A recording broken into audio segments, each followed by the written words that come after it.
وبركاته. إن الحمد لله نحمده ونستعينه ونستغفره ونعوذ بالله من شرور أنفسنا ومن سيئات أعمالنا. من يهده الله فلا مضل له ومن يضلل فلا هادي له. وأشهد أن لا إله إلا الله وحده لا شريك له وأشهد أن محمدا عبده ورسوله صلى الله تعالى عليه وعلى آله وصحبه وسلم تسليما كثيرا. أما بعد فأعوذ بالله من الشيطان الرجيم. بسم الله الرحمن الرحيم. إن الذين يؤذون الله ورسوله لعنهم الله في الدنيا والآخرة وأعد لهم عذابا مهينا. মহান আল্লাহর সমস্ত প্রশংসা যে আল্লাহ রাব্বুল আলামিন তার প্রিয় রসুল মুহাম্মদ সাল্লাল্লাহু আলাইহি ওয়াসাল্লামকে শেষ নবী রসুল করে সমস্ত মানব জাতির হেদায়েতের জন্য, তাদের জন্য রহমত স্বরূপ প্রেরণ করেছেন। তার উম্মত আমাদেরকে যে আল্লাহ করেছেন, এর জন্য আল্লাহ রাব্বুল আলামিনের অসংখ্য শুকরিয়া আদায় করি, বলুন আলহামদুলিল্লাহ। আমাদের ধারাবাহিক আলোচনা সিরাতুন নবীর প্রতি শনিবারে এই বছরে 1441 হিজরি মোতাবেক 2019-20 আমরা 20 শুরু হয়েছে। আজকে আমাদের ধারাবাহিক আলোচনার পর্ব নম্বর 23 জমাদাল উলা 1441 হিজরি মোতাবেক 18 জানুয়ারি 2020। বিষয়বস্তু হচ্ছে রাসূলুল্লাহ সাল্লাল্লাহু আলাইহি ওয়াসাল্লামের ওপর জুলম অত্যাচার মক্কার মুশরিকদের বা বিশেষ করে কুরাইশদের নিজের বংশের। এর আগে আলোচনা ছিল যে রাসূলুল্লাহ সাল্লাল্লাহু আলাইহি ওয়াসাল্লামের সাহাবায়ে কেরাম যারা দুর্বল ছিলেন পার্থিব দিক থেকে, তাদের ওপর কাফেরদের জুলম অত্যাচার। এই আলোচনাগুলি গত 2 সপ্তাহে হয়েছে। তারপরে শেষ আলোচনা যেটা ছিল এর আগের শেষ অংশ, সেটা হচ্ছে রাসূলুল্লাহ সাল্লাল্লাহু আলাইহি ওয়াসাল্লাম সম্পর্কে কাফেরদের ভূমিকা বা দৃষ্টিভঙ্গি। তো এই ক্ষেত্রে আমরা যে আলোচনা শেষ করেছিলাম তা হচ্ছে রাসূলুল্লাহ সাল্লাল্লাহু আলাইহি ওয়াসাল্লামের সাথে প্রথম আচরণ করে প্রলোভন দেওয়ার, এটা অনেক আগেও আলোচনা হয়েছে। প্রলোভন দিয়ে একটা স্তর ছিল যে লোভ টোপ দেখে ঠান্ডা করা যায় কিনা, থামানো যায় কিনা। তার আগে আর একটা স্তর ছিল, ওটাও এখন বলে দিই যদি এগুলো বলা হয়েছে। সেটা হচ্ছে যে হেয় প্রতিপন্ন করা, তুচ্ছ তাচ্ছিল্য করা, কিছু মনে না করা। জি, এতে হয় কি অনেকেই যে কাজ করতে চাইছে তাতে চুপ হয়ে যায়, নীরব হয়ে যায়। যে সমাজে আমি এই কাজ করার জন্য আমি হেয় হয়ে গেলাম, ছোট হয়ে গেলাম, মানুষের কাছে বাধ্য করব না। আপনাদের বাস্তব জীবনের সাথে বড় একটা সম্পর্ক আছে। একা হয়তো সহি আকীদা নিয়ে আপনি গেছেন সৌদি আরব থেকে শিরক বিদআতের সমাজে, যেখানে মাজার পূজা ধর্ম, পীর পূজা ধর্ম, যেখানে মিলাদ কিয়াম এগুলি হচ্ছে ধর্মকর্ম, শিরক আর বিদআত, বহু বিদআতে ভরা। সেই সমাজে আপনি যদি একেবারে দুর্বল হন, প্রথম আপনাকে কিন্তু তুচ্ছতাচ্ছিল্য করবে। সামাজিকভাবে যদি দুর্বল হন তাহলে হেয় প্রতিপন্ন করবে, এইভাবে আপনাকে চুপ করে দেওয়ার চেষ্টা করবে, ঠান্ডা হয়ে যাবেন ভয় পেলে বা দুর্বল হয়ে গেলে। মানসিক দিক থেকে মনোবল যদি দুর্বল হয়ে যায়, ওতেও হইল না, তখন একটা স্তর হচ্ছে বাতিলপন্থীদের কি লোভ দেখানো। দেখি লোভ টোভ দেখে একে ঠান্ডা করা যায় কিনা। কারণ লোভী যদি হয় তাই লোভ টোভ এতে পড়ে যাবে, তারপরে সে চুপ হয়ে যাবে। যেমন জাকির নায়েকের সাথে ভারতের RSS বিজেপি সরকার এই সপ্তাহগুলিতে করলো, আমরা জানেন নিশ্চয়, তাই না? কি করেছে? যে আপনাকে আসার জন্য এখানে সুযোগ সুবিধা দেওয়া হবে, আপনি আসেন, এখানে থাকেন নিরাপদ, চলে আসেন ফিরে, আপনার সমস্ত কেস টেস উঠিয়ে নেওয়া হবে, কিন্তু আপনাকে কাশ্মীর ইস্যুতে সরকারের সমর্থন করতে হবে।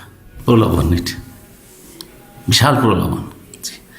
এখানে অনেকেই কিন্তু দুর্বল হয়ে যায়, দুনিয়ার স্বার্থ যার কাছে বড়, দুর্বল হয়ে যায়।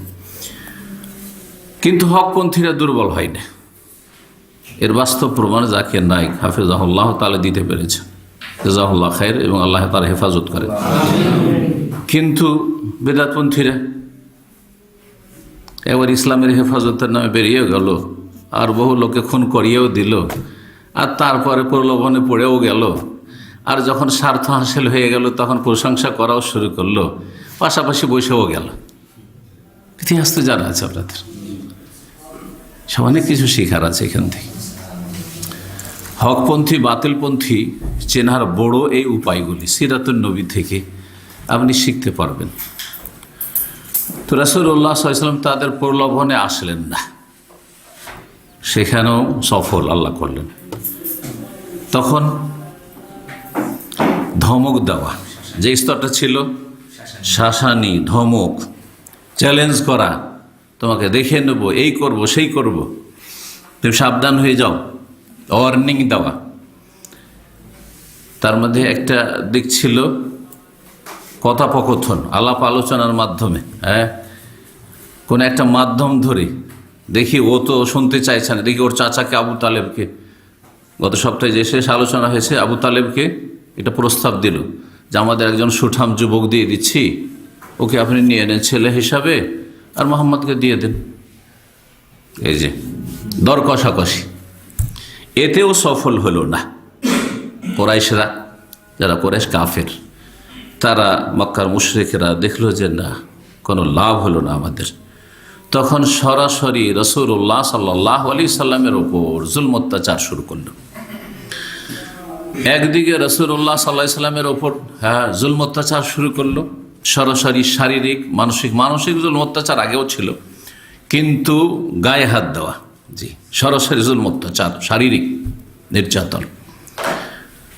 অপরদিকে রাসূলুল্লাহ সাল্লাল্লাহু আলাইহি সাল্লামের যে সাহাবায়ে কেরামগণ যারা নতুন নতুন ইসলাম গ্রহণ করেছেন, তাদের ওপর জুলম অত্যাচার বৃদ্ধি করলো। আগে থেকে জুলম চলছিল, এতদিন পর্যন্ত রাসূলুল্লাহ সাল্লাল্লাহু আলাইহি সাল্লামের গায়ে সরাসরি হাত দেয়নি বা শারীরিক নির্যাতনের শিকার হননি রাসূলুল্লাহ সাল্লাল্লাহু আলাইহি সাল্লাম।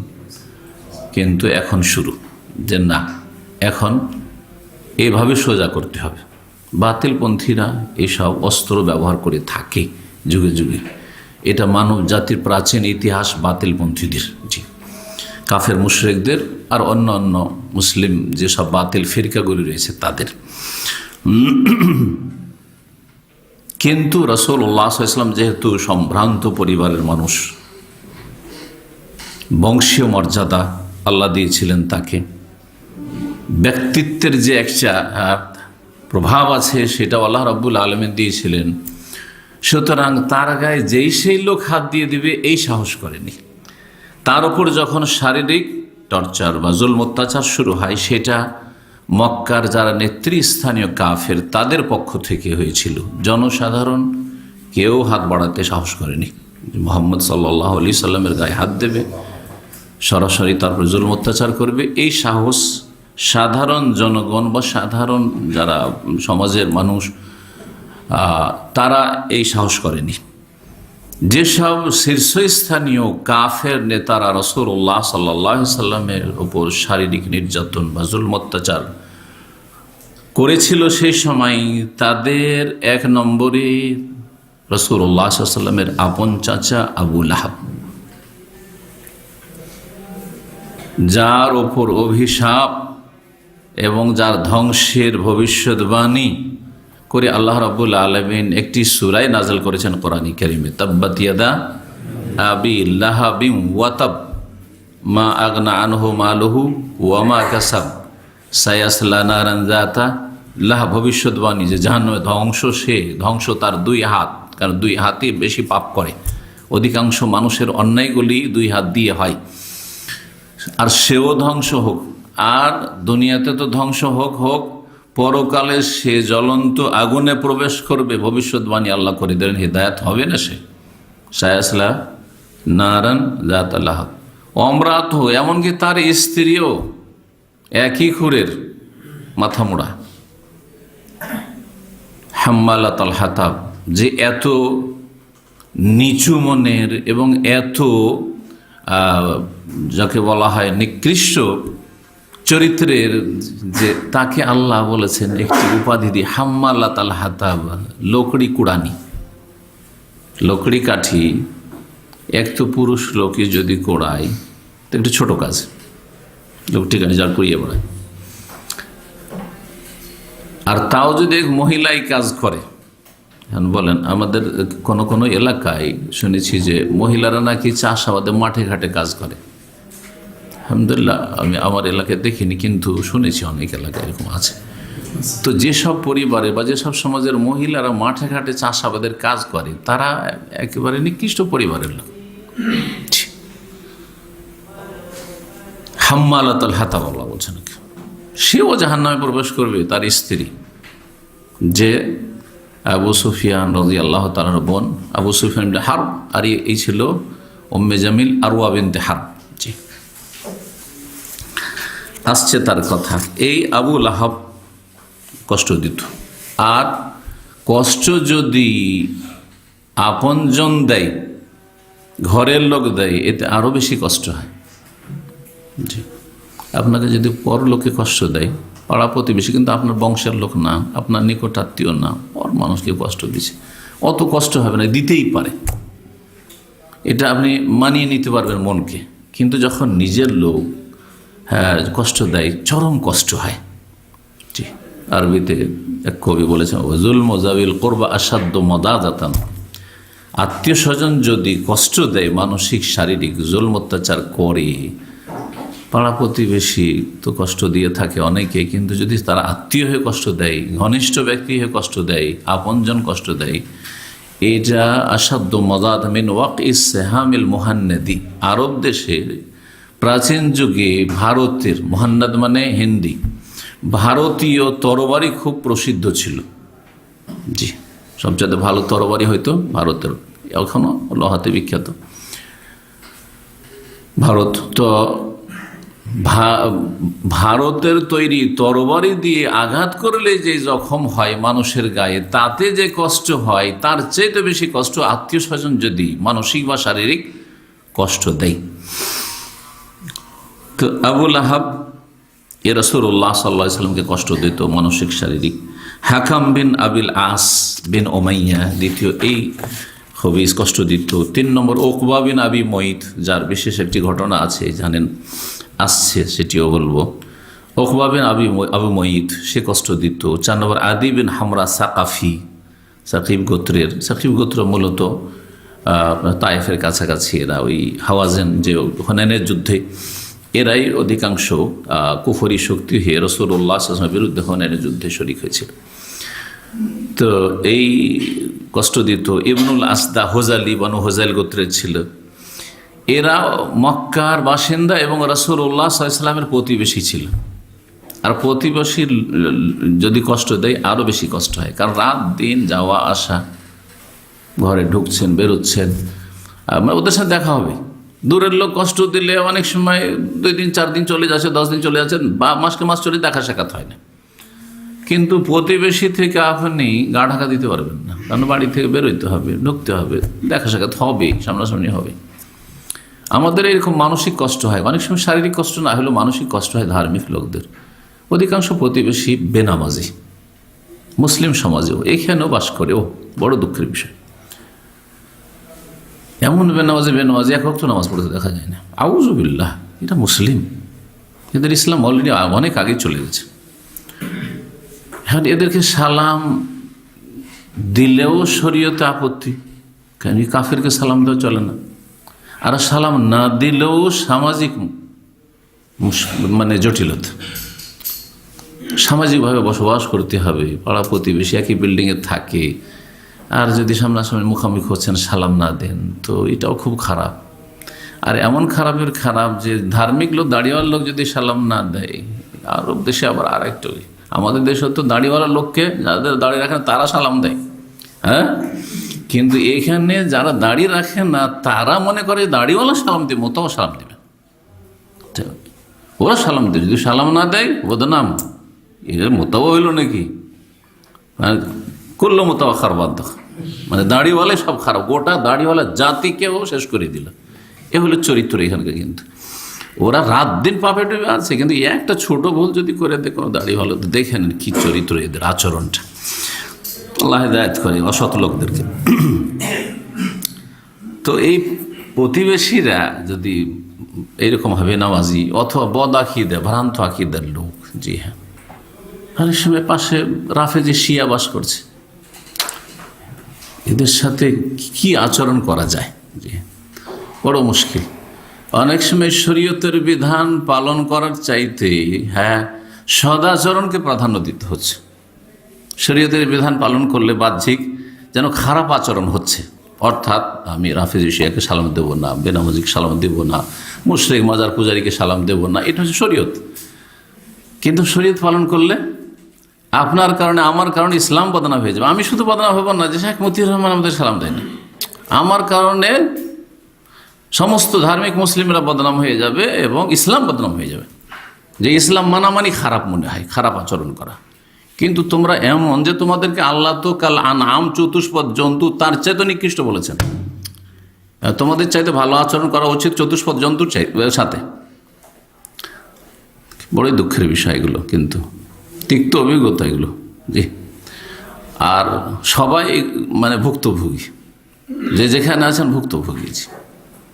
রুমমেট বেনামাজি আপনাদের, তাই না? পাশের রুমে বেনামাজি, রাত দিন নোংরা ছবি নিয়মিত আছে, না আল্লাহ পরকাল, না কোনো চিন্তা, মরবেই বলে কোনো চিন্তা নেই, তাদের সাথে চলতে ফিরতে হচ্ছে দুনিয়াবি ক্ষেত্রে। তবে অন্তরের ভালোবাসা জায়েজ না। একটা কথা সবসময় মনে রাখবেন, অন্তরের ভালোবাসা অসৎ লোকদের সাথে হারাম। জি, এটা যদি না থাকে তাহলে আপনার ঈমান নেই।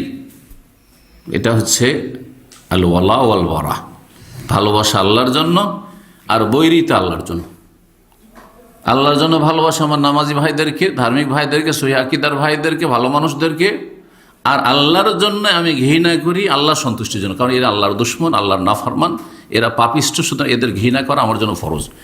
কিন্তু ঘৃণা প্রকাশ করলে ফিতনা ছড়াবে, বিদ্বেষ ছড়াবে। ঘৃণা প্রকাশ করতে ইসলাম বলছে না, কিন্তু ঘৃণা রাখতে বলছে। দুটো কথায় পার্থক্য আছে। অনেক ভাইরা বুঝে না, সেই জন্য অনেক সময় কী করে, ঘৃণা প্রকাশ করে দেয়। না, প্রকাশ করলে ইসলামের ক্ষতি হবে। পাশে অমুসলিমেরা বাস করছে, আপনার ঘৃণা করা ফরজ, কারণ কাফির। কিন্তু আপনি যদি ঘৃণা প্রকাশ করেন তাহলে আপনি ইসলামের ভাবমূর্তি তাদের সামনে নষ্ট করে দিলেন, ইসলামকে বদনাম করে দিলেন। কি করে ইসলাম দিকে আকৃষ্ট হবে? তাহলে ভালো আচরণ তাদের সাথে বাহ্যিক পার্থিব ক্ষেত্রে করতে হবে, কিন্তু আল্লাহ সন্তুষ্টির জন্য তাদেরকে খারাপ মনে করতে হবে এবং ঘৃণা করতে হবে না। আপনার যেমন মুসলিম ভাই তেমনই কাফের, যেমন নামাজি তেমনই বেনামাজি, যেমন সৎ তেমনই অসৎ, তাহলে ঈমান, এরপরে সরিষা পরিমাণ ঈমান নাই, রাসূলুল্লাহ সাল্লাল্লাহু আলাইহি ওয়াসাল্লাম বলেছেন, যার অন্তরেও ঘৃণা নেই পাপ এবং পাপীর উপর। তো বাঙালি সমাজে যে একটি কথা আছে, পাপকে ঘৃণা করো, পাপীকে ঘৃণা করো না, এটা মিথ্যা কথা। কথা বোঝা গেছে না? পাপকে ঘৃণা করলে পাপীকে ঘৃণা করতেই হবে আপনাকে। চুরি, পাপ মানে চুরি করা, আর পাপী মানে চোর। তো কোন মানুষ আছে যে চোরকে ঘৃণা করে? আছে এমন লোক? তাহলে কথাটি তো মিথ্যা কথা। আমরা সামাজিক পাপের ক্ষেত্রে কিন্তু ঠিকই ঘৃণা করি, চোরকে ঘৃণা করি, ডাকাতকে ঘৃণা করি, ছিনতাকারীকে ঘৃণা করি, মদখোরকে ঘৃণা করি, জেনাকার লুচ্চাকে ঘৃণা করি। এগুলো সামাজিক যেহেতু অপরাধ, সোশ্যাল ক্রাইম, সেই জন্য। কিন্তু ধর্মীয় অপরাধের ক্ষেত্রে ঘৃণা করে না। মাজার পূজারীকে ঘৃণা করেন না, বেনামাজিকে ঘৃণা করেন না, ঠিক না? এরকম লোকগুলোকে ঘৃণা করছেন না, অথচ এদেরকে আরো বেশি ঘৃণা করা উচিত। তো কথা হচ্ছে যে পাপকেও ঘৃণা করতে হবে যে অপরাধটি, আর অপরাধীকেও ঘৃণা করতে হবে। এটা হচ্ছে ইসলাম। ইন্না বরাআউ মিনকুম ওয়া মিম্মা তা'বুদুনা মিন দুনিহি, ইব্রাহিম আলাইহিস সালামের আদর্শ এটি। কথা অন্যদিকে চলে যাচ্ছে, কিন্তু আমাদের এই সিরাতুন নবী থেকে শুধু কাহিনী শিখা বা শোনা উদ্দেশ্য না, এখান থেকে কিছু শিখে জীবনে তার বাস্তবায়ন করা। তো এইসব অসৎ কাফেরগুলি রাসূলুল্লাহ সাল্লাল্লাহু আলাইহি ওয়াসাল্লামের প্রতিবেশী ছিল। জি, এরা বিভিন্নভাবে কষ্ট দিত। তার মধ্যে একটি তাদের কষ্ট দেওয়ার পদ্ধতি ছিল যে তারা বকরি ছাগল মারা গেলে অথবা জবাই করলে বকরি ছাগলের নাড়ি ভুঁড়ি নিয়ে এসে রাসূলুল্লাহ সাল্লাল্লাহু আলাইহি ওয়াসাল্লাম সালাত অবস্থায় থাকতেন, নামাজে রত থাকতেন, তার উপরে ফেলে দিত, তার গায়ে ফেলে দিত। কখনো কখনো এসব বকরি ছাগলের নাড়ি ভাড়ি নিয়ে এসে রাসূলুল্লাহ সাল্লাল্লাহু আলাইহি ওয়াসাল্লামের বাড়িতে চুলা জ্বলছে, কিছু পাক শাক হচ্ছে, ওই পাক শাকের পাত্রে বা হাঁড়িতে ফেলে দিত। আউযু বিল্লাহ। যখন তারা এইভাবে বাড়িতে যেখানে সেখানে খাবার তৈরি হচ্ছে তাতে এসব নাড়ি ভুড়ি যেই সেই ময়লা আবর্জনা ফেলে দিত, রাসূলুল্লাহ সাল্লাল্লাহু আলাইহি ওয়াসাল্লাম ওই সব নাড়ি ভুড়ি লকড়িতে কাঠিতে করে উঠিয়ে নিয়ে দরজার বাইরে নিয়ে যেতেন। আর ওই আত্মীয় স্বজন যারা প্রতিবেশী কাফের তাদেরকে বলতেন, ইয়া বানি আব্দে মানাফ, হে আব্দে মানাফের বংশ, তোমরা আব্দে মানাফের বংশ, আমিও তো আব্দে মানাফেরই বংশ। কারণ রাসূলুল্লাহ সাল্লাল্লাহু আলাইহি ওয়াসাল্লাম, বারবারই বলছি, গত সপ্তাহে বলেছি, মুহাম্মদ সাল্লাল্লাহু আলাইহি ওয়াসাল্লামের বাবার নাম আব্দুল্লাহ, দাদার নাম আব্দুল মুত্তালিব, তারপর দাদার বাপের নাম হাশেম, হাশেমের বাপের নাম জি আব্দে মানাফ। হে আব্দে মানাফের সন্তানরা বংশ, আইয়ো জাওয়ারিন হাজিহি, এটা কেমন প্রতিবেশী হওয়ার আচরণ, এটা কেমন আচরণ হলো প্রতিবেশীর সাথে, এটা কি প্রতিবেশীর আচরণ হলো? তারপরে রাসূলুল্লাহ সাল্লাল্লাহু আলাইহি ওয়াসাল্লাম সেটাকে যেসব ময়লা আবর্জনা নিক্ষেপ করার জায়গা সেখানে করে দিতেন। আরেকজন কাফের নেতা ছিল যার নাম ছিল উমাইয়া ইবনে খালাফ। এর জুলম অত্যাচারের কথা বেশ কিছু হাদিসে প্রসিদ্ধ রয়েছে। বেলাল রাদিয়াল্লাহু তাআলা আনহুর যে জুলম অত্যাচার হইতো, এই আলোচনা করতে গিয়ে বলেছি, বেলাল রাদিয়াল্লাহু তাআলা আনহুর মালিকই ছিল এই উমাইয়া ইবনে খালাফ। বেলাল রাদিয়াল্লাহু তাআলা আনহু, সহিহ বুখারীতে এই হাদিসটি রয়েছে, কিতাবুল মাগাজি, যুদ্ধের যে পর্ব আছে ওতে আমরা ওস্তাদের কাছে যে যুগ বুখারী পড়ি, খুব মনে আছে এই কথাটি। বেলাল রাদিয়াল্লাহু তাআলা, বেলাল রাদিয়াল্লাহু তাআলা যখন দেখেছিলেন বদরে এ উমাইয়াকে দেখতে পেয়েছেন, বেলাল তো শারীরিক দিক থেকে কমজোর, তিনি মালিককে একসময় যে মনিব ছিল আর এই রকম সে জাদরের লোক, তাকে তিনি মারতে পারবেন এইরকম হয়তো ক্ষমতা ছিল না, কিন্তু তিনি চাইছিলেন যে এই জালেম কত যে জুলম অত্যাচার করেছে আমার উপর, কত যে জুলম অত্যাচার করেছে মক্কায়, এ এখন হাতের নাগালে আছে, এ যদি বেঁচে যায় তো আমি শান্তি পাবো না। ওয়াল্লাহি লা নাজাউ তো ইন্না যাও মাইয়াত, আল্লাহর কসম করে বলছি ভাইরা, সাথী সঙ্গীদেরকে বলছে, মুজাহিদিন যারা বদরের লা নাজাউ তো ইন্না যাও মাইয়াত, আমি পরিত্রাণ পাবো না, আমি নাজাত পাবো না, শান্তি পাবো না যদি আজকে উমাইয়া বেঁচে চলে যায়। তো আল্লাহ ধ্বংস করেছিলেন এ উমাইয়াকে। এ গালাগালি করত, প্রকাশ্যে গালাগালি করত। আর কি করত? হামজ এবং লামজ, সূরা হমাজাতে যে রয়েছে, ওয়াইলুল লিকুল্লি হমাজাতে লুমাজা, হামজ এবং লামজ করত। হামজ হচ্ছে গালমন্দ করা, দোষ ত্রুটি তুলে ধরা, খোঁটা দেওয়া কোনো কিছু করে, এমন কিছু দুর্বল দিক তুলে ধরা, কার মধ্যে দুর্বল দিক আছে কার মধ্যে নেই, তারপর আপনি দুর্বল দিক তুলে ধরছেন, মিথ্যা করে তুলে ধরা যেতে পারে। জি। আর লামজ হচ্ছে চোখ বাঁকা করে উপহাস করা। আলোচনা করছিলাম আমরা রাসূলুল্লাহ সাল্লাল্লাহু আলাইহি ওয়াসাল্লামের ওপর কাফেরদের পক্ষ থেকে জুলম অত্যাচার, শারীরিক মানসিক। এতে উমাইয়া ইবনে খালাফ এ একজন নেতৃস্থানীয় ব্যক্তি ছিল মক্কার। সে রাসূলুল্লাহ সাল্লাল্লাহু আলাইহি ওয়াসাল্লামকে দেখতে পেলেই তাকে গালমন্দ করত প্রকাশ্যে, এবং তাকে নিয়ে ব্যঙ্গ করত, চোখ বাঁকা করে তাকে নিয়ে ঠাট্টা টিটকারি করত এবং দোষ ত্রুটি চর্চা করত। আর অন্যান্য যুবকদেরকে প্ররোচিত করত বাড়াবাড়ি বা জুলম অত্যাচারের জন্য। তার আপন ভাই ছিল উবাই ইবনে খালাফ।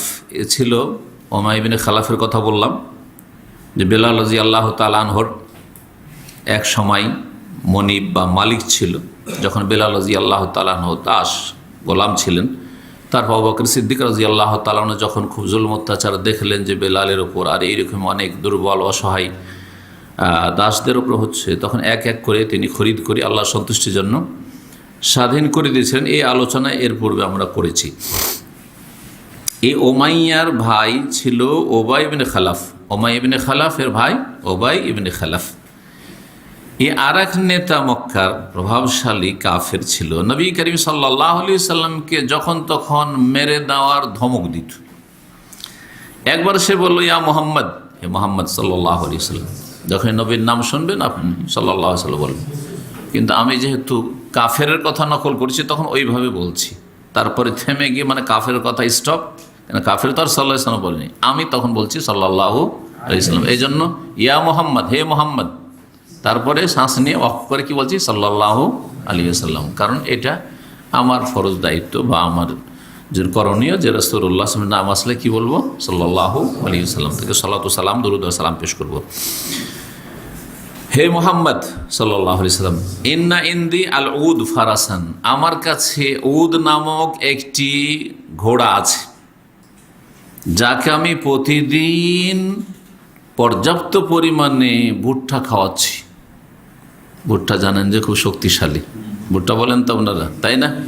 জি, আমাদের আঞ্চলিক ভাষা অন্য একটা ভাষা বলেন, বিভিন্ন জায়গায় হয়তো অন্য অন্য ভাষা থাকতে পারে। তো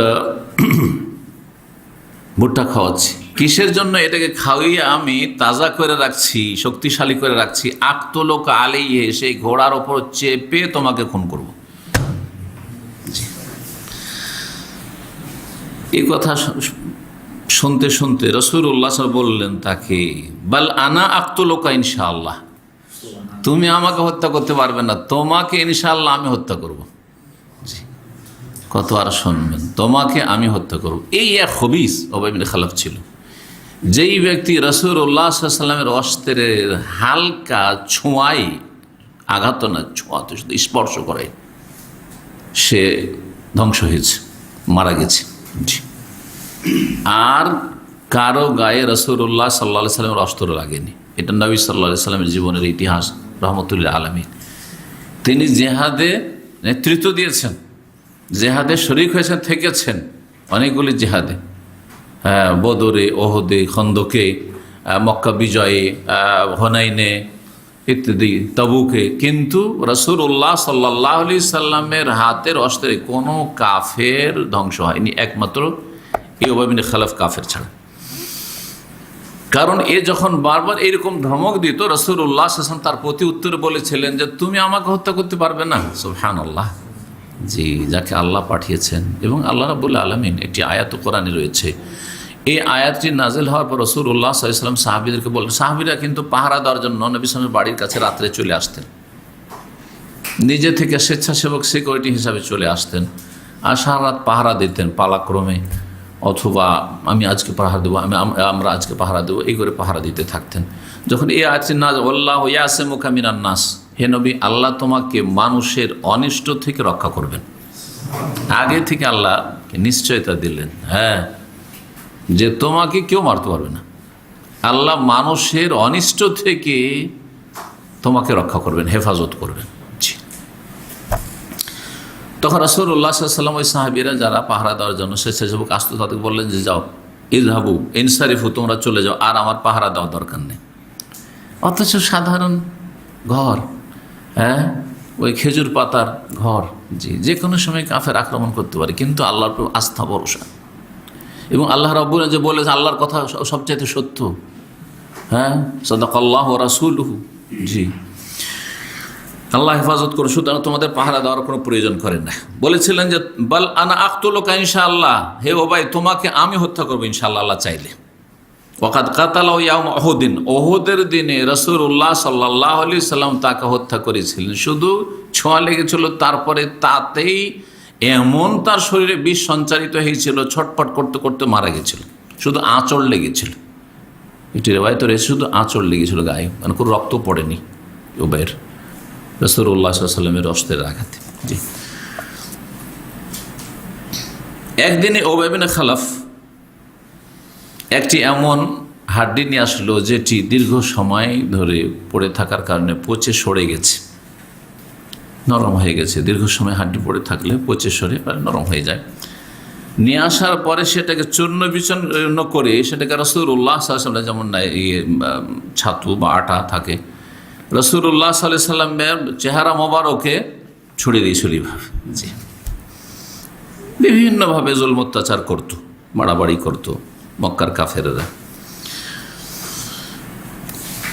আর একজনের নাম এসেছে, সে হচ্ছে উকবা বিন আবি মুইত, একটু আগে বলছিলাম তাই না? এই উকবা বিন আবি মুইতের জুলম অত্যাচার বাড়াবাড়ি রাসূলুল্লাহ সাল্লাল্লাহু আলাইহি ওয়াসাল্লামের উপর একাধিক ঘটনা রয়েছে এই মর্মে। একদিন উকবা বিন আবি মুইত নবী সাল্লাল্লাহু আলাইহি সাল্লামের কিছু কথা শুনতে শুরু করল। কোরআন কারীমের প্রতি মক্কার কাফেররা ঈমান রাখতো না, কিন্তু অধিকাংশ কাফের নেতারাও শুনত। এটা শুনেছেন কোনোদিন? নেতারা দিন দুপুরে শুনতো না, কারণ আমরাই যদি শুনবো তো জনগণ তো আমাদের দিকে তাকিয়ে আছে, তো মুসলিম হয়ে যাবে, এমনি তো ঘর ঘর থেকে বেরিয়ে চলে যাচ্ছে। রাতের অন্ধকারে নবী সাল্লাল্লাহু আলাইহি সাল্লামের বাড়ির পাশে এসে বসে কান লাগিয়ে শুনত। যখন নবী কারীম সাল্লাল্লাহু আলাইহি ওয়াসাল্লাম তাহাজ্জুদ পড়তেন আর উচ্চস্বরে তেলাওয়াত করতেন, ওরা শুনত। খুব স্বাদ পেত, খুব মজা লাগতো, কারণ কোরআন কারীমে যে আল্লাহ যে অলঙ্কার দিয়েছেন, যে ভাষাগত অলঙ্কার, সেটা পৃথিবীর কোনো ভাষাতে নেই এবং আরবি সাধারণ ভাষাতেও নেই। জি, বড়ই অলঙ্কার পূর্ণ এই কোরআন কারীম। জি, তো রাসূলুল্লাহ সাল্লাল্লাহু আলাইহি ওয়াসাল্লামের এই কোরআন শুনত।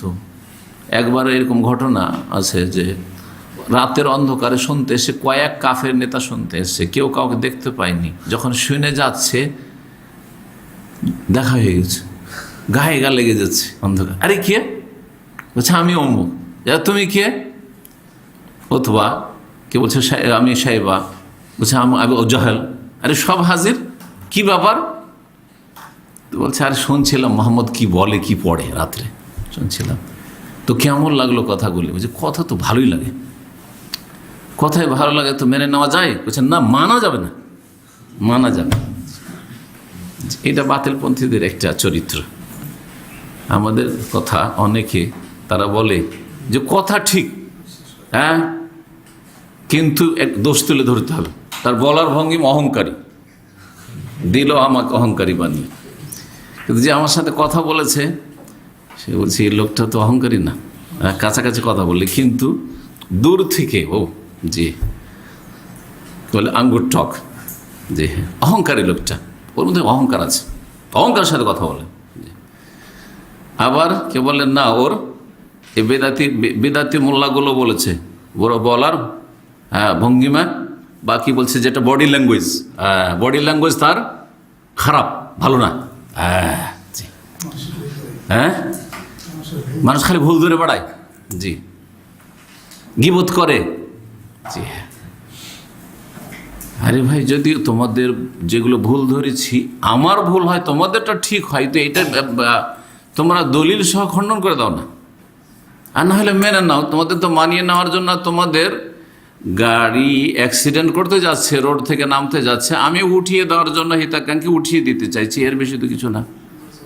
জি, তো বাতিলপন্থীদের চরিত্র এটা আর কি। তো এই জন্য এইগুলোতে কষ্ট লাগে না, এগুলোতে কোনো কষ্ট লাগে না। উকবা বিন আবি মুইত ও নবী সাল্লাল্লাহু আলাইহি সাল্লামের কোরআন বা কোনো আলোচনা শুনছে। উবাই ইবনে খালাফ, এই যে নেতা, জানতে পেরেছে যারে উকবা, ও শুনতে গেছে, আর দুইজনে পরস্পর বন্ধু, একে অপরের দোস্ত। ওয়াকানা সাদিকাহু, তার বন্ধু ছিল। জানতে পেরে তাকে তিরস্কার করা শুরু করলো, ভর্ৎসনা দেওয়া শুরু করলো। হ্যাঁ, তুই কেমন লোক, তুই আমার বন্ধু, আর মোহাম্মদ এত বড় আমাদের শত্রু, সে আমাদের বাপদাদাকে বোকা বলছে, এই করছে সেই করছে, আমাদের দেবদেবীকে গালমন্দ করছে, আর তার তুই কোরআন আর তার কথা শুনতে গিয়েছিস। জি, তোর সাথে আর আজকে থেকে বন্ধুত্ব থাকলো না, যতক্ষণ পর্যন্ত তুই গিয়ে মোহাম্মদ রাসূলুল্লাহর মুখমণ্ডলে থুথু না দিয়ে আসবি।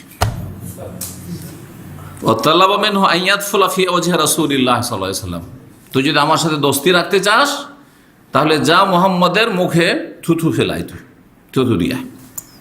উকবা বিন মুইত চলে গেল। দোস্তি রক্ষা করতে হবে, বন্ধুত্ব রক্ষা করতে হবে। যার কাছে দুনিয়া বড়, তার অবস্থাটা এইরকমই হয়।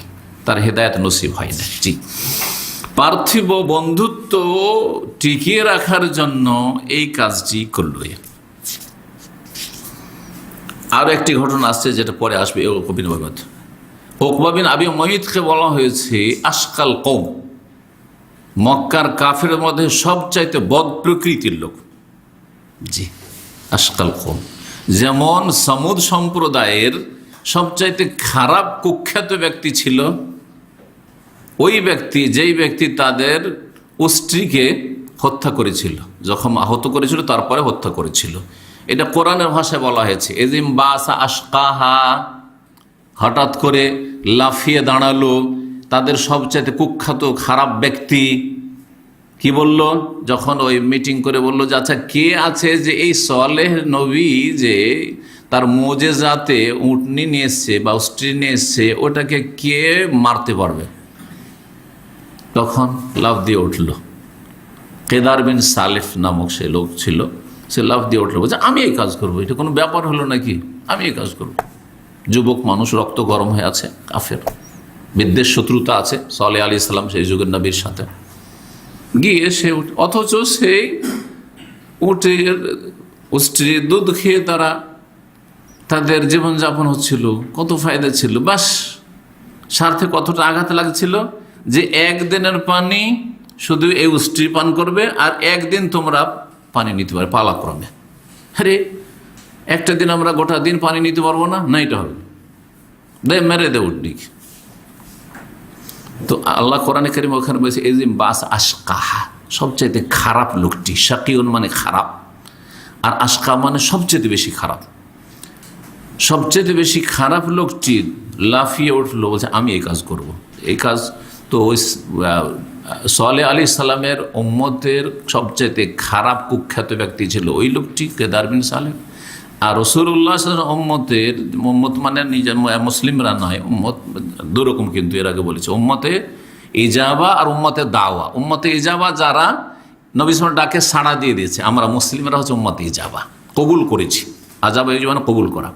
আর উম্মতে দাওয়া মানে যাদের দাওয়াত দেওয়ার জন্য নবী সাল্লাল্লাহু আলাইহি ওয়াসাল্লামকে পাঠানো হয়েছে। তাহলে 1400 বছর আগে যখন নবী সাল্লাল্লাহু আলাইহি ওয়াসাল্লাম আসেন তখন থেকে শুরু করে যত মানুষ পৃথিবীতে এসেছে আর বর্তমানে আছে আর কিয়ামত পর্যন্ত আসবে, সবগুলি এই অর্থে, এই সেন্সে রাসূলুল্লাহ সাল্লাল্লাহু আলাইহি ওয়াসাল্লামের উম্মত মানে দাওয়াতের আওতাভুক্ত।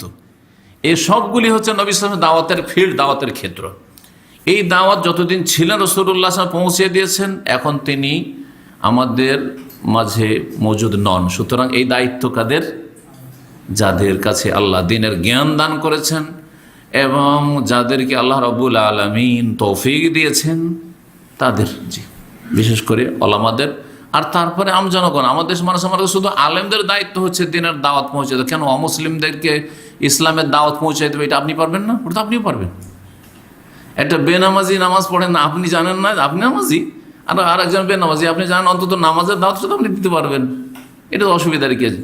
খুঁটিনাটি মাসলা মাসাইল সেই ক্ষেত্রে আলেমের প্রয়োজন হবে, যে কোনটা হালাল, কোনটা হারাম, কোনটা জায়েজ, কোনটা সুন্নত না বেদাত সন্দেহ হচ্ছে, তখন আলেমের প্রয়োজন হবে। কিন্তু আমরা অনেক ক্ষেত্রে সাধারণ জনগণ, আমরা মুসলিমরা অন্যদেরকে, অমুসলিমদেরকে, কাফেরদেরকে অথবা মুসলিম সমাজের বাতিল ফিরকাগুলি রয়েছে তাদেরকে আমরা সঠিক দাওয়াত দিতে পারবো। তারপরে অসৎ লোকদেরকে, পাপিষ্ঠদেরকে, যারা দিনের ফরজ ওয়াজিব পালন করেন তাদেরকে আপনারাও দাওয়াত দিতে পারবেন, আপনারা দাওয়াত দিতে পারবেন। আর আপনাদের দায়িত্ব কুনতুম খায়রা উম্মাহ, শ্রেষ্ঠ উম্মত, তাহলে শ্রেষ্ঠত্ব টিকিয়ে রাখলে আপনাদেরকেও দাওয়াত দিতে হবে।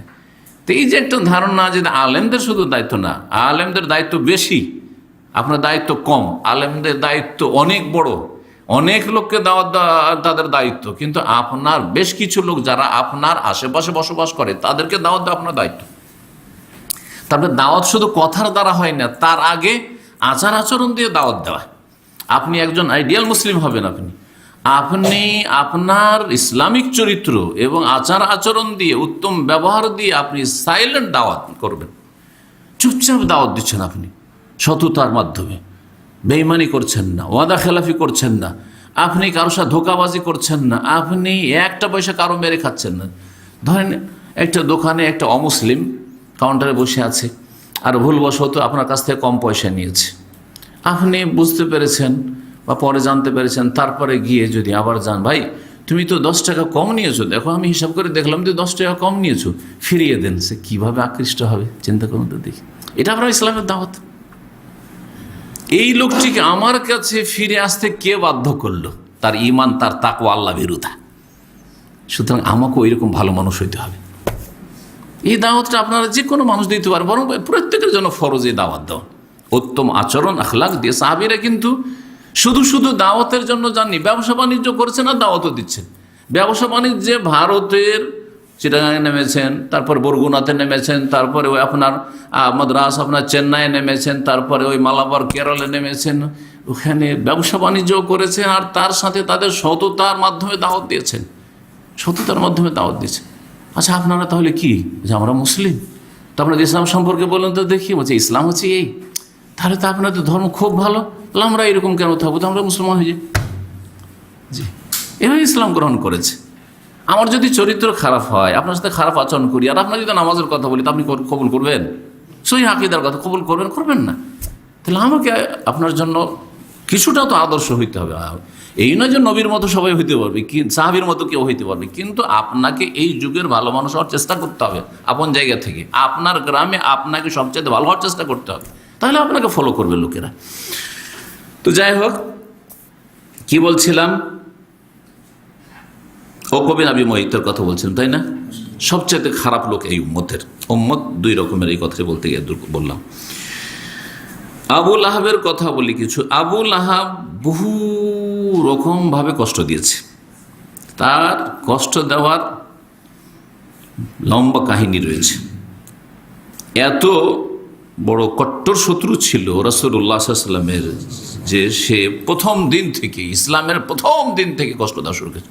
যেই দিন থেকে ওহী নাযিল হয়েছে, চাচা তো প্রথম দিন থেকে খবর রাখে, যেই দিন থেকে ওহী নাযিল হয়েছে, ইকরা বিসমি রাব্বিকা, তারপরে সূরাতুল মুদাসসির, ও তখন থেকে কষ্ট দেওয়া শুরু করেছে। যেই দিন থেকে প্রথম ওই যে সাফাতে উঠে দাওয়াত দিলেন, ওই দিন থেকে তাব্বান লাকা সায়রাল ইয়াউম, ধ্বংস হও মুহাম্মদ, আলাহাযা জামাতান, এই জন্য ডেকেছ ধোঁকাবাজি করতে। তুমি বললে যে দুশমন হামলা করতে আসছে, আর তুমি আখিরাত আর পরকাল, আর তুমি আল্লাহর আযাবের ভয় দেখাচ্ছ, কি বলছো তুমি? ওই যে তাব্বান লাকা, ধ্বংস হও মুহাম্মদ বলেছিল আবু লাহাব, এর পরিপ্রেক্ষিতে আল্লাহ কি নাযিল করলেন? আরে মুহাম্মদ ধ্বংস হবে না, তাব্বাত ইয়াদা আবি লাহাব, আবু লাহাবের 2 হাত ধ্বংস, ওয়াতাবার, সেও ধ্বংস, ওর স্ত্রীও ধ্বংস। এই আবু লাহাবের ঘটনা শোনেন। এই আবু লাহাব রাসূলুল্লাহ সাল্লাল্লাহু আলাইহি ওয়াসাল্লামের একদিকে যেমন আত্মীয়তার সম্পর্কে বা রক্তের সম্পর্কে চাচা, তখন বৈবাহিক সম্পর্কে বিয়াই ছিল। এটা জানেন কেউ? রাসূলুল্লাহ সাল্লাল্লাহু আলাইহি ওয়াসাল্লামের বিয়াই ছিল আবু লাহাব। জি,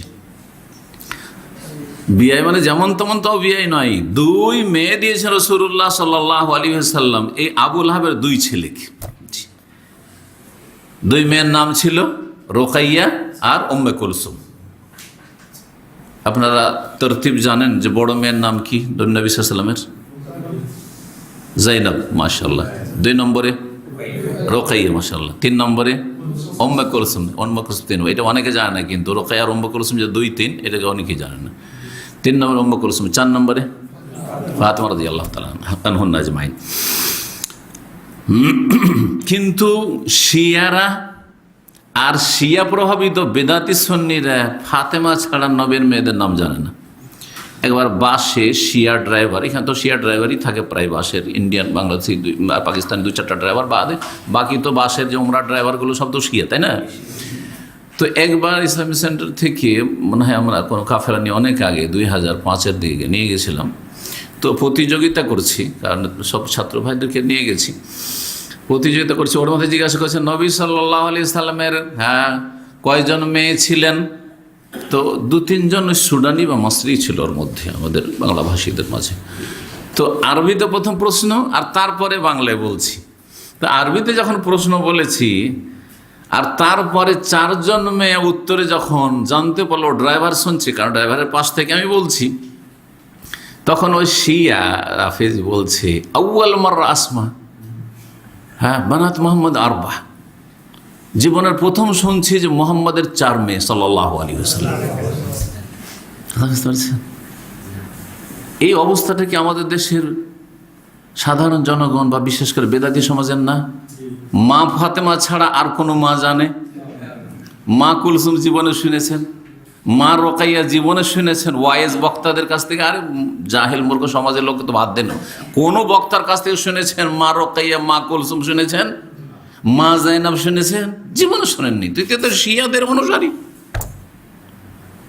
আর এই কারণেই শিয়াদের সমর্থক আমার দেশের সুন্নি বিদাতিরা, যে কিছু হচ্ছে ইরানের সমর্থক অন্ধভাবে। আর বিশেষ করে যারা ওই রাজনীতিতে বিশ্বাসী, মানে ধর্মীয় রাজনীতি, ধর্মের নামে ধর্মকে পুঁজি বানিয়ে যারা রাজনীতিতে বিশ্বাসী, আর যারা ইসলামের ভুল ব্যাখ্যাকারী যারা, আর ওই সব বিপ্লব আর যারা ইনকিলাবে বিশ্বাসী আর আন্দোলনে বিশ্বাসী, জানছেন ওদের কথা। তো এদের কথা বলতে হবে। এর আগে তো শিয়ারা মনে হয় খরিদ করেই রেখেছে এদেরকে। সাহাবীদের দুশ্মনী এদের পছন্দ। হ্যাঁ, কিন্তু ইরানের অপরাধ, রাফেজি শিয়াদের অপরাধ তাদের নজরে আসে না। তাদের মায়া মমতার শেষ নেই রাফেজি শিয়াদের ওপর। জি, আল্লাহুল মুস্তাআন। আল্লাহ এদেরকে হেদায়েত দান করুন। আরেকটি কথা এখানে বলিনি যখন আসলো। আচ্ছা, আমাদেরকে আল্লাহ কোরআনে কারিমে বলেছেন যে তোমাদের মা হচ্ছে ওরা কারা? ওয়াজওয়াজুহু উম্মাহাতুহুম, মানে কারা আমাদের মা? আমাদের নিজের মা ছাড়া, আপন মা ছাড়া কারা আমাদের মা? রাসূলুল্লাহ সাল্লাল্লাহু আলাইহি ওয়াসাল্লামের বিবিগণ, তাই না? উম্মাহাতুল মুমিনিন মানে নবী সাল্লাল্লাহু আলাইহি ওয়াসাল্লামের বিবিগণ, যাদের সংখ্যা একসাথে 9 জন ছিল, কিন্তু এমনি 13 জন। হ্যাঁ, 13 জন। তো তারা হচ্ছেন আমাদের মা, তারা হচ্ছেন আমাদের মা। আচ্ছা, তো খাদিজা তাহলে আমাদের মা? কোরআনের ভাষায় স্পষ্ট ভাষা যে খাদিজা রাদিয়াল্লাহু তাআলা আমাদের মা, উম্মুল মুমিনিন খাদিজা। মেয়ে হচ্ছেন ফাতেমা। তো আমাদের দেশের ওয়াইজ বক্তারা বলছে মা ফাতেমা, তো মা মেয়ে দুজনই মা নাকি আমাদের? খাদিজাও মা আর তার মেয়ে ফাতেমাও মা। এই কথাটা কোনোদিন বুঝেছেন? যদিও পুরাতন ভাইরা হয়তো আমরা এই আলোচনা শুনেছেন, এর আগে কোনো এক আলোচনাতে বলেছি আমি। চিন্তা করেন এই বিষয়গুলি, যে আমরা কত ভুলে আছি। যে কোরআন বলছে যে খাদিজা তোমাদের মা, আর আমরা বলছি যে মা ফাতেমা, তার মেয়েটাও আমাদের মা। তো পৃথিবীতে এমনটা হয়? হ্যাঁ, আর যদি বলতে হয় তো দলিলের ভিত্তিতে বলতে হবে। কোন দলিল, আয়াত অথবা একটা হাদিস আছে যে নবীর মেয়েরা আমাদের মা? আছে? বরং কোরআন আছে যে নবীর বিবিগণ আমাদের মা। যেমন বিবিগণ আমাদের মা হইল। আর আরেকটা দলিল আছে যে সারা বিশ্বের মুসলিম যারা দুনিয়া থেকে চলেও গেছেন আর বর্তমান আছেন আর কিয়ামত পর্যন্ত আসবেন, এমনকি ওই আদমের যুগ থেকে যারা মুমিন মুসলিম ছিলেন প্রত্যেক উম্মতের, সবাই হচ্ছে ইন্নামাল মুমিনুনা ইখওয়া। মুমিন মুসলিমরা পরস্পর ভাই বোন, পরস্পর ভাই বোন। তাহলে আমাদের সম্পর্ক ফাতেমা রাদিয়াল্লাহু তাআলা আনহার সাথে ভাই বোনের সম্পর্ক হইতে পারে, দ্বীনি ভ্রাতৃত্বের সম্পর্ক হইতে পারে, তাই না? কিন্তু মা ফাতেমা বলা তো বিদাতি কথা। তো এই বিদাত কোত্থেকে আসলো? এই শিয়াদের থেকে এসছে, বুঝতে পারছেন না? তো আমাদের সুন্নি বিদাতিরা ধর্মকর্ম অধিকাংশ কিন্তু শিয়াদের কাছ থেকে নিয়েছে। মিলাদ ওই শিয়াদের কাছ থেকে এসছে। আপনারা জানেন মিলাদের ইতিহাস বললে ওই মিশর থেকে, মিশরে শিয়ারা শুরু করেছিল, আর তারপর ইরাকে সুন্নি বিদাতিরা শুরু করলো, ইরাক থেকে তখন ইরান হয়ে তখন আফগানিস্তান, ভারতে গেল। এই তো আসল বিষয়ের দিকে আসি। রাসূলুল্লাহ সাল্লাল্লাহু আলাইহি ওয়াসাল্লাম তার 2 মেয়ের বিবাহ দিয়েছিলেন আবু লাহাবের 2 ছেলের সাথে। এক ছেলের নাম ছিল উতবা, আর এক ছেলের নাম ছিল ওতাইবা। উতবা আর ওতাইবা রোকাইয়া উম্মে কুলসুমের বিয়ে দিয়েছিলেন।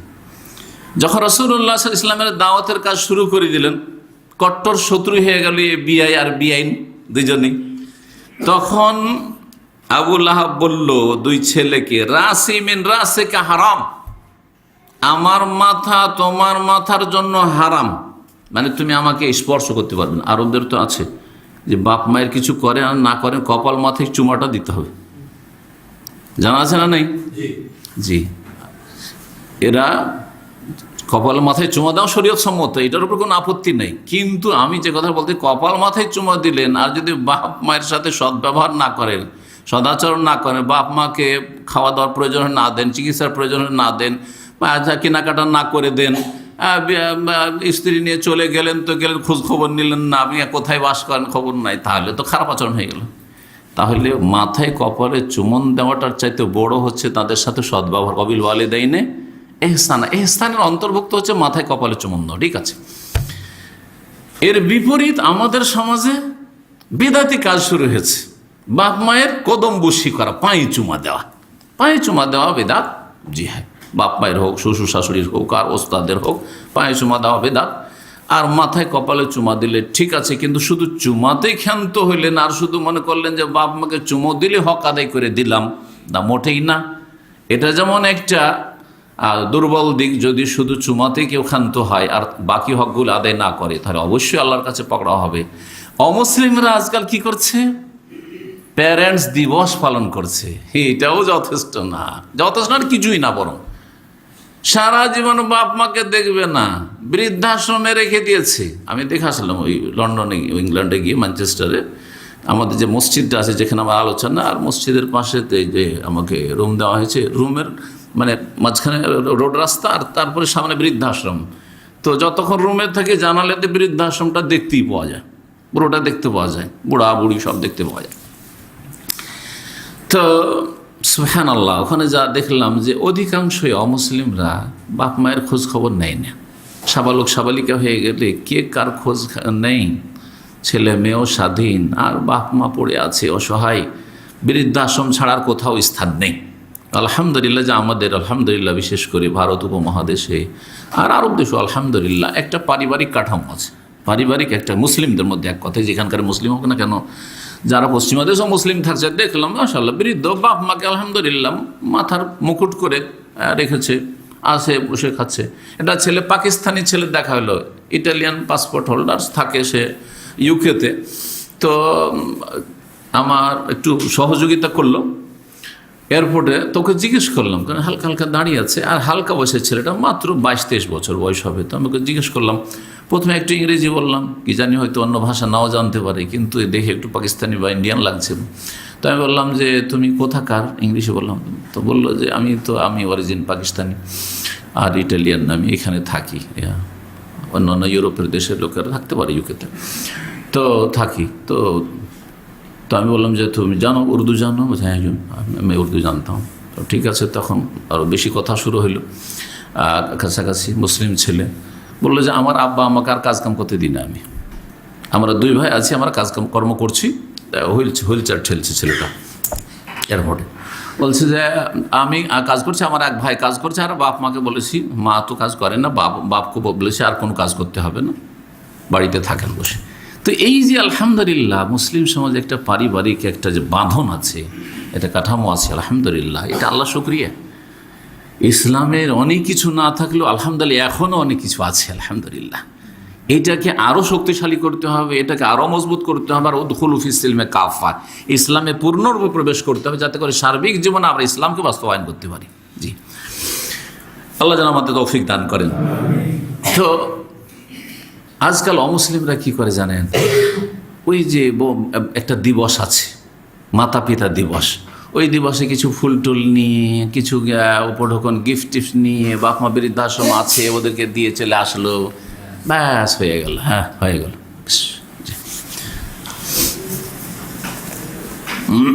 তো এই আবু লাহাব বলেছিল যে আমার মাথা তোমাদের মাথার জন্য হারাম, স্পর্শ করবে না। জি, ইল্লাম তুতাল্লিকা বিনতে মুহাম্মদ, যদি মুহাম্মাদের 2 মেয়েকে তোমরা 2 ভাই তালাক না দাও। স্ত্রীও যেমন স্বামী তেমন স্ত্রী, আল খাবিসাতু লিল খাবিসিন, খবিস নোংরা মহিলা, নোংরা পুরুষের জন্য। জি, এই আবু লাহাবের স্ত্রী, হ্যাঁ, উম্মে জামিল আরওয়া, এও বললো তাল্লিকাহুমা, যাও তোমরা 2 জনে তালাক দাও এই 2 বউকে। ফাইন্নাহুমা কাদ সাবাতা, কারণ এই 2 বউ বিধর্মী হয়ে গেছে বাপের মতো। ওর বাপ যেমন বিধর্মী, সাবি মানে বিধর্মী, বুঝেন না? নবী সাল্লাল্লাহু আলাইহি ওয়াসাল্লামকে তারা কি বলতো? সাবি বলতো। কারণ মক্কার কুরাইশ কাফেররা মনে করতো যে আমাদেরটা ধর্ম, আর আমাদের ধর্ম ত্যাগ করলে কি হয়? বিধর্মী হয়ে যায়। হ্যাঁ, বিধর্মী হয়ে যায়। জি, যেমন ভারতের RSS আর বিজেপিরা কি বলছে, এই গত 1-2 বছর মধ্যে তাদের একটা টার্ম আসলো ঘর ওয়াপাসি, শুনেছেন হয়তো? ঘর ওয়াপাসি মানে ঘরে ফিরিয়ে নিয়ে আসো, ঘরে ফিরিয়ে নিয়ে আসো। কারণ তাদের কথা হচ্ছে, তাদের দাবি যে ভারতের মুসলিমেরা আমাদের ঘরেরই সব হিন্দু ছিল, এরা সব মুসলিম হয়েছে, এদেরকে নিজের ঘরে ফিরে যেতে হবে, মানে এরা স্বেচ্ছায় ফিরে আসুক, হিন্দু হয়ে যাক, আর না হলে এদেরকে বাধ্য করো যাতে করে হিন্দু হইতে বাধ্য হয়। আল্লাহ যেন এদের ধূলিসাৎ করেন এবং এদের এইসব চক্রান্তকে আল্লাহ রাব্বুল আলামিন ছিন্ন ভিন্ন করে দেন। তো এই দুই খবিস স্বামী স্ত্রী একই কথা বলল, ফাইন্নাহুমা কাদ সাবাতা, বিধর্মী হয়ে গেছে বাপের মতো। যে কথা বলছিলেন মুহাম্মদ সাল্লাল্লাহু আলাইহি সাল্লামকে মক্কার কাফেররা কি বলতো? সাবা মুহাম্মদ, ইয়া সাবি, হে বেধর্মী, তুমি তো বেধর্মী হয়ে গেছো, বেদিন হয়ে গেছো তুমি। জি, তখনকার যুগে রাসূলুল্লাহ সাল্লাল্লাহু আলাইহি ওয়াসাল্লাম কি বলতো? সাবি বলতো। আর আজকালকার বেদাতপন্থীরা সহি আকীদার লোকদেরকে কি বলে জানেন? ওয়াহাবি বলে। শিয়া বেদাতিরাও বলে আর সুন্নি বেদাতিরাও বলে। এটাও মজার কথা, শুনে রাখবেন। কারণ শিয়াদের কাছে সবচেয়ে নাকি ইহুদি খ্রিস্টান তাদের দুশ্মন না, কোনো মুশরিক তাদের শত্রু না। দেখেন তাদের সাথে ঘনিষ্ঠ সম্পর্ক আছে, গভীর সম্পর্ক আছে ইহুদি ইসরায়েলের সাথে ইরান। কিন্তু সবচেয়ে বড়, তাদের কিতাবাদিতে স্পষ্ট করা আছে যে সবচেয়ে বড় শত্রু হচ্ছে রাফেজি শিয়াদের ওয়াহাবিরা, মানে সৌদি আরবের জনগণ এবং সৌদি আরবের ওলামা আর সৌদি সরকার। জি, এটা হচ্ছে শিয়াদের ধর্ম। আর আমাদের দেশে বিদাতিরা, যদি আপনি বলেন যে মাজার পূজা ঠিক নয়, পীর ধরা ঠিক নয়, এই যে সৌদি আরব থেকে ওয়াহাবি হয়ে এসছে। তখনকার যুগে সাবি বলতো, আর এখন কি বলে? ওয়াহাবি। কিন্তু নামটা আলহামদুলিল্লাহ আমাদেরকে ভালোই দিয়েছে, খারাপ দিতে পারেনি, নামটা খারাপ দিতে পারেনি। এটা আল্লাহরই পক্ষ থেকে হয়েছে, আলহামদুলিল্লাহ। আল্লাহ তাদের চক্রান্তকে ব্যর্থ করেছেন, আলহামদুলিল্লাহ। খারাপ নাম দিতে চেয়েছিল। কেমন করে খারাপ নাম দিতে চেয়েছিল জানেন? কারণ ওয়াহাবি আব্দুল ওয়াহাব থেকে এসছে, তাই না? তো আসলে যিনি সংস্কারক, বড় ইমাম আর আলেম ছিলেন আরব দেশের, যার মাধ্যমে মাজার পূজা আর গাছ পূজা আর এইসব তেনা পূজা আর কত যে পূজা ছিল, যে পূজাগুলি আমাদের দেশে হয় মুসলিম সমাজে, সবগুলি আরব দেশে ছিল তুর্কি আমলে, সবকে আলহামদুলিল্লাহ নিশ্চিহ্ন করেছেন দুই শক্তি দিয়ে। এক হচ্ছে কোরআনী শক্তি আর একটা হচ্ছে সুলতানি শক্তি। কোরআনী শক্তি ছিল তার দাওয়াত, মোহাম্মদ শেখুল ইসলাম মোহাম্মদ আবদুল্লাহ রহমতুল্লাহ আলের, আর সুলতানি শক্তি হচ্ছে আলে সৌদ মোহাম্মদ বিন সৌদ, যে সেই যুগের যে ইমাম শাসক ছিলেন, তার ক্ষমতার শক্তি। দুই শক্তির কারণে এটা সম্ভব হয়েছে, শুধু এক শক্তি দিয়ে সম্ভব হয় না। প্রশাসনের শক্তি আছে কিন্তু এলেম নাই ইসলামে, তাহলে কাজ হচ্ছে না। আর এলেম আছে আমাদের অনেক দায়ীদের কাছে, কিন্তু তার পাশে প্রশাসন নেই, সেই জন্য অনেক কাজ করতে পারা যাচ্ছে না। মুখে বলেই ক্ষান্ত, মুখে অনেক কথা বলা সম্ভব হচ্ছে না, হ্যাঁ, অনেক হক কথাই বলা সম্ভব হচ্ছে না, হয়তো সত্য কথা বলা সম্ভব হচ্ছে না, চুপ হয়ে যেতে হচ্ছে। তো কি বলছিলাম, নাম দেওয়া উচিত কি ছিল? ইমামের নাম কি ছিল? মুজাদ্দিদ, যিনি সংস্কারক, মোহাম্মদ বিন আব্দুল ওয়াহাব। তো তার সাথে সম্পৃক্ত করে যদি বলতে হয় তাহলে কি বলতে হইতো? মোহাম্মদই বলতে হইতো।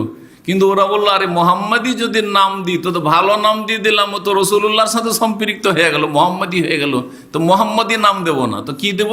ওর বাপের সাথে লাগিয়ে দে, মোহাম্মদ বিন আব্দুল ওয়াহাব। আব্দুল ওয়াহাব হাম্বলি আলিম ছিলেন, এবং আব্দুল ওয়াহাব যিনি সাধারণ আলিম ছিলেন, অত বড় আলিম ছিলেন না, মোটামুটি মধ্যম শ্রেণীর আলেম ছিলেন। তিনি বরং ছেলেকে নিষেধ করতেন যে, আরে বাবা তুই এত ঝামেলা কেন করতে লাগলি মানুষের সাথে? তোর কি দরকার? তুই শিরিক করিস না, তুই বেদাত করিস না, তোর দরকার কি এতগুলি মানুষের সাথে লড়াই ঝগড়া করার আর মানুষের সাথে বিবাদ নেওয়ার? কেন ঝামেলায় গেলি? একটিও সহি দাওয়াত দেননি, উনি চুপ ছিলেন আব্দুল্লাহ। কিন্তু ছেলের শত্রুতা করেননি, আপন ভাই শত্রুতা করেছে, আরেকজন ভাই ছিল সে চরম শত্রুতা করেছে, এই মোহাম্মদ আব্দুল্লাহ রহমতুল্লাহ আলাইহি। বাপ শত্রুতা করেনি, কিন্তু আবু তালেবের মতো আরো নিষেধ করেছে, বাবা ছেড়ে দে, কি ঝামেলা করতে যাচ্ছিস, যে যা করছে করুক, ওরা আদা খাবে, স্বাদ পাবে, ওরা কবর পূজা মাজার পূজা করবে, তো করুক। হ্যাঁ না, আমি হক জেনেছি, হক মানুষের কাছে তুলে ধরবো, তৌহিদের কথা তুলে ধরবো, সহিহ আকীদার কথা তুলে ধরবো, আমি শিরক বেদাতের বিরুদ্ধে বলবো। যখন দেখলেন যে ছেলে তো ছাড়বে না, তখন তিনি চুপ হয়ে গেলেন, আব্দুল ওয়াহাব রহমতুল্লাহ আলাইহি। তো এই আব্দুল ওয়াহাব, মোহাম্মদ বিন আব্দুল ওয়াহাবের বাপের সাথে সম্পৃক্ত করে যারা সহিহ আকীদার লোক আরব দেশে অথবা ভারত উপমহাদেশে যারা সহিহ আকীদার মানুষ, তাদেরকে কি বলে বিদাতিরা? ওয়াহাবি বলে, আর শিয়ারও ওয়াহাবি বলে। জি, তাদেরকে সবচেয়ে বড় শত্রু এই ওয়াহাবিরা। কিন্তু লাভটা কি হলো?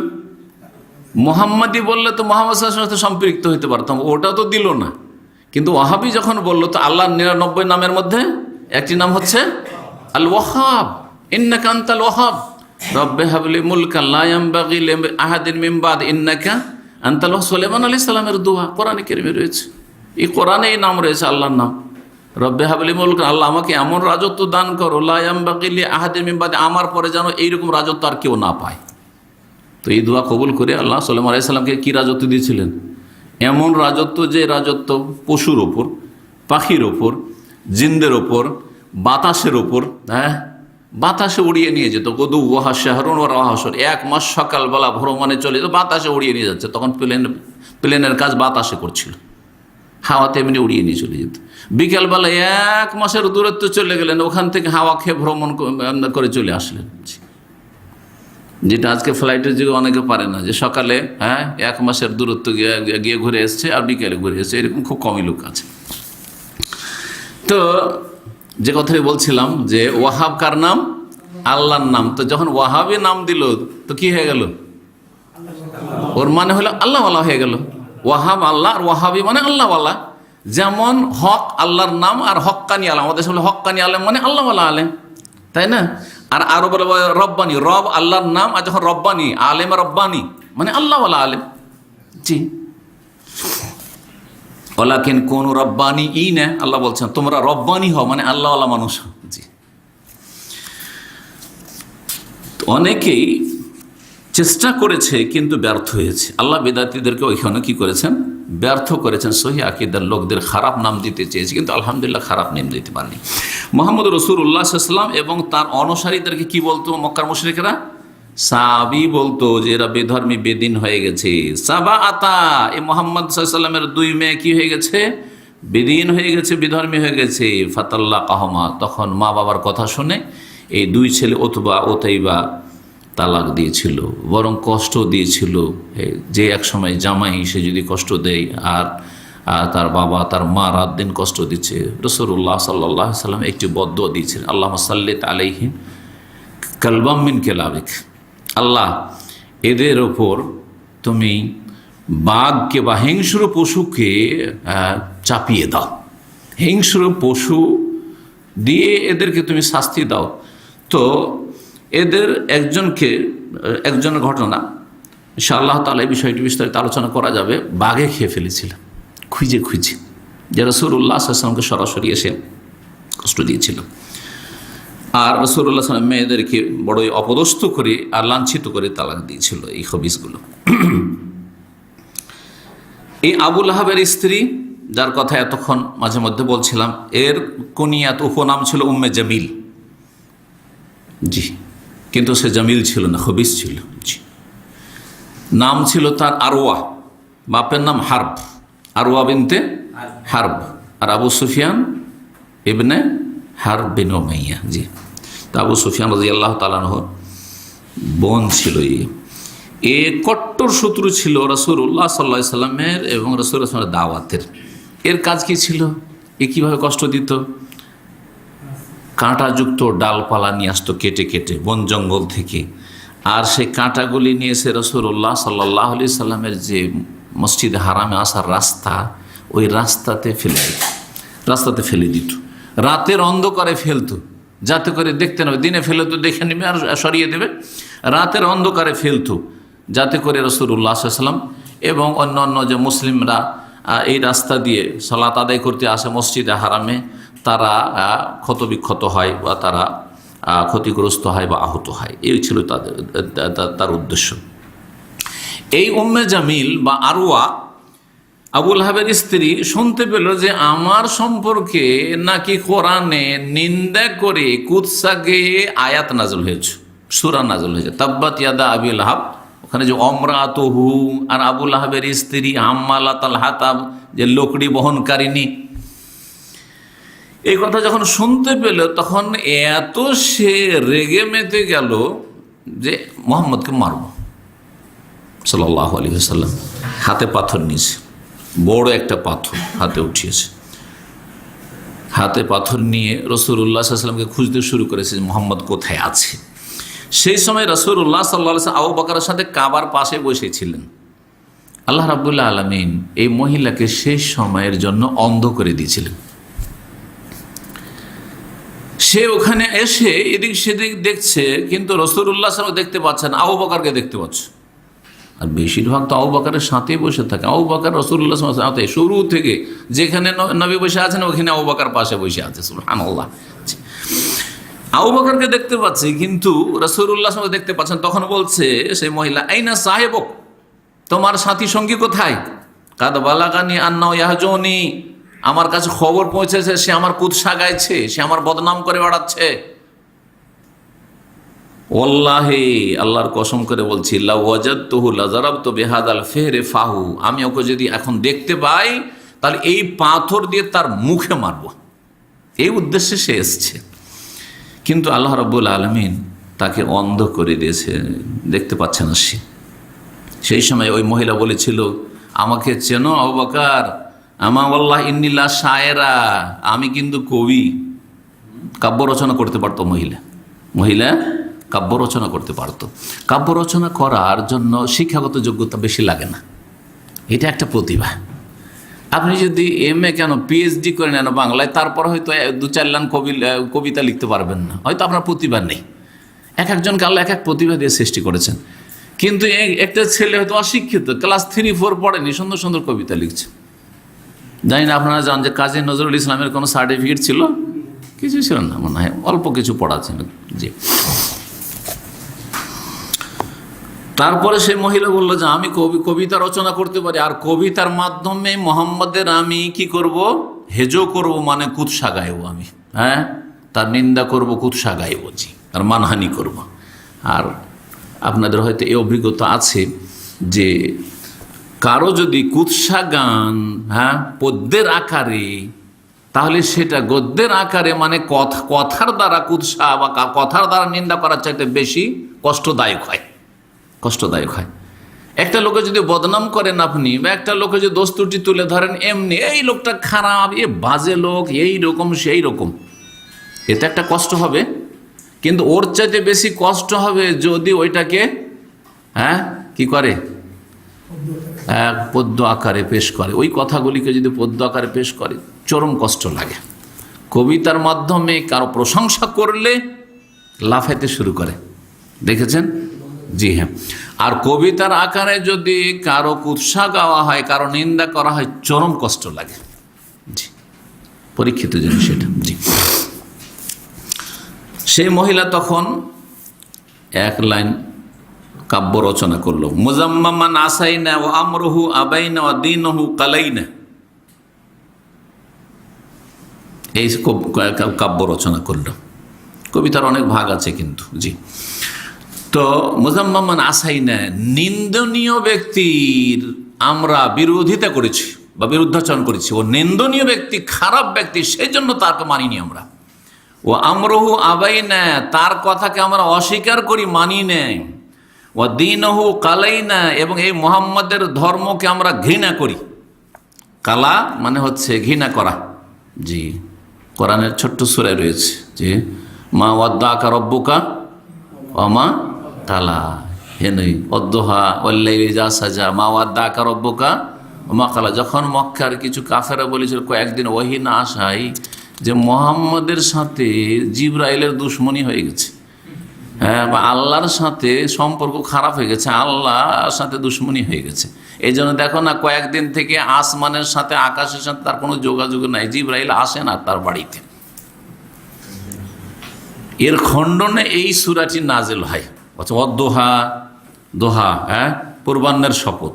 ওয়াল্লাইলি ইযা সাজা, রাতের শপথ যখন তা ঢেকে নেই, আচ্ছাদিত করে। মা ওয়াদ্দাকা রব্বুকা ওয়া মা কালা, হে নবী তোমাকে তোমার রব পরিত্যাগ করেননি। অদ্দা মানে ছেড়ে দেওয়া, জি, ছেড়েও দেননি, তোমার পরিত্যাগ করেননি। ওয়া মা কালা, আর তোমার সাথে আল্লাহ শত্রুতা বিদ্বেষও রাখেন না। মিথ্যা কথা বলেছে এই কাফেররা। জি, তো এই যে কালা, ওখান থেকে আছে ও দীনহু কালাইনা, মুহাম্মাদের দিনের সাথে ঘৃণা রাখি। তারপরে ওই মহিলা যখন দেখতে পেল না, খুঁজে পেল না মোহাম্মদ, কত সামনে বসে আছে রাসূলুল্লাহ সাল্লাল্লাহু আলাইহি ওয়াসাল্লাম, খুঁজেই পেল না রাসূলুল্লাহ সাল্লাল্লাহু আলাইহি ওয়াসাল্লামকে। ফিরে চলে গেল। ফাকাল আবু বকর ইয়া রাসূলুল্লাহ আমা তারাহা রাআতকা, তখন আবু বকর রাদিয়াল্লাহু তাআলা যখন মহিলা চলে গেছে বলছেন রাসূল নবী সাল্লাল্লাহু আলাইহি ওয়াসাল্লাম বলছেন যে আপনি কি দেখেছেন ওই মহিলাকে? দেখলেন, আপনাকে দেখতে পেল না নাকি, কি ব্যাপার? ও তো আপনাকে খোঁজাখুঁজি করছিল। ফাকালা, তখন রাসূলুল্লাহ সাল্লাল্লাহু আলাইহি ওয়াসাল্লাম বলেন মা দেখতেই পাইনি, আমাকে দেখতেই পাইনি, সামনে বসে আছেন। লাকাদ আখাযাল্লাহু বিবাসারিহা, আল্লাহ তার দৃষ্টি শক্তি কেড়ে নিয়েছেন এখন। তাহলে আল্লাহ রাব্বুল আলামিন দৃষ্টি শক্তি কেড়ে নেওয়া স্থায়ী হইতে পারে, আবার ক্ষণস্থায়ী হইতে পারে। অনেকের দৃষ্টি শক্তি চলে গেছে, তারপরে আল্লাহ ফিরিয়ে দিয়েছেন। জি, দোয়ার মাধ্যমে বহু লোকের হয়েছে এরকম যে দৃষ্টি শক্তি ফিরিয়ে দিয়েছেন। জি, তার মধ্যে ইমাম বুখারী রাহমাতুল্লাহ আলাইহি, জি, মায়ের দোয়াতে স্বপ্ন দেখছেন, মা দোয়া করে করে করে করে স্বপ্ন দেখছেন যে তোমার ছেলের আল্লাহ দৃষ্টি শক্তি ফিরিয়ে দেবে। সকাল হয়েছে, দেখছি ছেলে দেখতে পাচ্ছে। এজন্য আল্লাহর কাছে দোয়া করাতে নিজেকে কখনো তুচ্ছ জ্ঞান করতে নেই। কখন কোন দোয়া কবুল হয়েছে, আপনি আপনার কাজ করেন, আল্লাহ আল্লাহর কাজ করবেন। জি, দোয়া আল্লাহ কবুল করবেন, হয়তো সেটাই দেবেন অথবা তার উত্তম বিকল্প আল্লাহ রাব্বুল আলামিন দেবেন। জি, তো সময় অনেক হয়ে গেছে। হ্যাঁ, ইনশাআল্লাহ তাআলা আগামীতে বাকিটা পূরণ করব। তো এখানে আরেকটু কথা শুধু বলে নিই। কুরাইশরা রাসূলুল্লাহ সাল্লাল্লাহু আলাইহি ওয়াসাল্লামকে বিভিন্নভাবে কষ্ট দিত। তার মধ্যে একটা কষ্ট দেওয়ার পদ্ধতি ছিল যে মোহাম্মদ বলে তারা রাখতো না। কি বলতো? মোজাম্মাম বলতো, মোহাম্মদ বলতো না। মোহাম্মদের জায়গায় কি বলতো? মোহাম্মদ মানে প্রশংসিত। হ্যাঁ, মোহাম্মদ মানে যার অনেক বেশি প্রশংসা করা হয়েছে, প্রশংসিত। তাহলে তো ভালো নাম হয়ে যায় মোহাম্মদ বলে ডাকলে, তো ওরা তো অর্থ বুঝে যে হামদার মোহাম্মদ মানে কি। তো তারা নাম দিয়েছিল কি মোজাম্মাম, জাম্মন থেকে মানে নিন্দনীয়, হ্যাঁ, কুখ্যাত, এই নাম দিয়েছিল। এই বলে গালাগালি করতো। তো মোহাম্মদকে গাল দিত না, তারা কাকে গাল দিত? মোজাম্মাম বলে, কারণ নামটাই নিতে চাইতো না। যাকে ঘৃণা করে তার নামটাও মুখে নিতে চায় না, কিন্তু এটা মানুষের স্বভাব। তো মোজাম্মাম বলে তারা গাল দিত। তো রাসূলুল্লাহ সাল্লাল্লাহু আলাইহি ওয়াসাল্লাম একবার বললেন যে তার গাল দেয়, তখন মোজাম্মামকে গাল দেয়, আর আমাকে মোজাম্মাম তারা বলে থাকে, আর আমি হচ্ছে মোহাম্মদ। ওয়ালাকিন সারাফাল্লাহু যালিকা আনহু, আল্লাহ আমার থেকে তাদের গালটাকে ফিরিয়ে অন্য জায়গায় রয়েছে যে কিভাবে আল্লাহ কুরাইশ কাফেরদের গালমন্দকে আমার থেকে ফিরিয়ে দিয়েছেন। কারণ গাল দিতে চায় আমাকে, কিন্তু আমার নাম ধরে গাল দেয় না, মোজাম্মামকে গাল দেয়। মোজাম্মাম তো অন্য কোনো ব্যক্তি, আমি তো না, আমি তো মোহাম্মদ। জি, হাইসু আন্নাহুম কানু ইয়াশতুমুনা মুজাম্মামান ওয়া হুয়া মুহাম্মদ, মুজাম্মাম বলে গালমন্দ করতো, অথচ উদ্দেশ্য করতো যে আমরা মোহাম্মদকে গাল দিচ্ছি। এখানে আজকের আলোচনা শেষ করছি। আর বাকি এই রকমই আলোচনা, যেসব কাফেরগুলি কষ্ট দিত রাসূলুল্লাহ সাল্লাল্লাহু আলাইহি ওয়াসাল্লামকে, আরও বেশ কিছু আলোচনা বাকি আছে, ইনশাআল্লাহ তাআলা আগামী সপ্তাহে পুরা করব। জাযাকুমুল্লাহু খাইরান ওয়া সাল্লাল্লাহু ওয়া সাল্লামা নবিয়ানা মুহাম্মদ ওয়া আলা আলিহি ওয়া সাহবিহি আজমাইন।